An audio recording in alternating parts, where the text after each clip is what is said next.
Hey guys, Dave with Tsunami Hydrographics here. Hey, today we're going to do a short video on jigging. My shop is set up with a rinse station of, it's the size of a bathtub, so it's 5 feet wide, uh, 30 inches deep. So most of my jigs or receivers are set up for that, so I can use them with my dipping arm, uh, dip the multiple items, and then just put them in the rinse station. This particular one are the 12s. They're roughly 2 by 2. 24 by 24, and we decided to speed up production and dip 3 at a time. The tank's big enough, so we thought that it would be beneficial. So what we're bringing in here will be 3 12s. We use pretty much most of the 84 inches on the tank here. My son's giving me a hand today, and we've got a PVC jig. It's schedule 80. Is the dark gray with the different types of ends. Most of that's glued together, but the straight parts are not. They're pinned in there.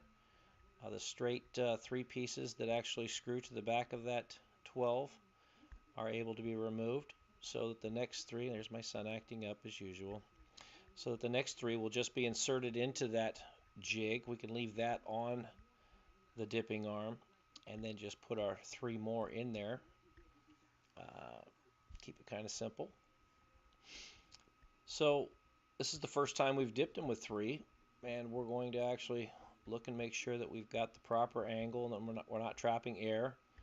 We've got our activation gun set up properly, and my daughter just walked in and scared the bejeebies out of all of us. We have a good time here, there's no doubt about it.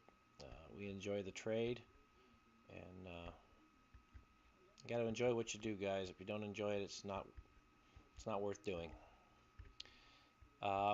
Anyway, you can see that there's just those are actually floor. I don't know, remember the name of them, but the circles down at the bottom have 2 screws in them. We just looked at our first one. We got a fantastic dip out of it. Real nice, clean, straight.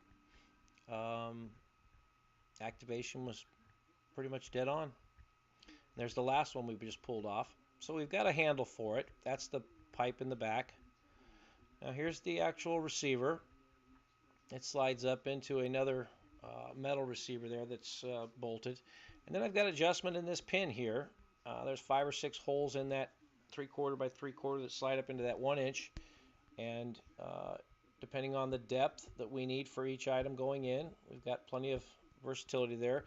That receiver there slides right to left, and those wing nuts will move the objects forward or backward if necessary.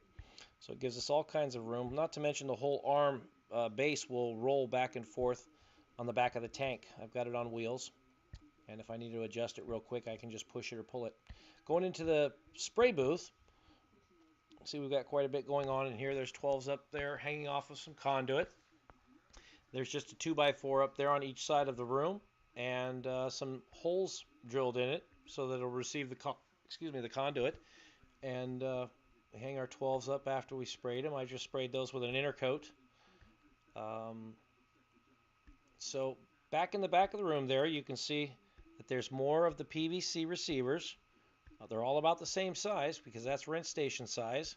And we just put the 1/2 inch PVC piping is what we use for a handle for our objects, and it also fits into the receivers there. So there's the first ones we just did. They're all dry, and there's a receiver down below it. We're going to set that up in tiers so that we'll have 5 or 6 of them and not taking up too much room. Just by changing the height of the PVC, we can pretty much consolidate them into a very small area. There's more Seahawk heads there. They're all in the same receiver. So anyway, I hope this helped you guys out. This is Dave with Tsunami Hydrographics. You can always go to THCcoatings.com. And if you got any questions, give me a call. I'm always on my phone. And we're out.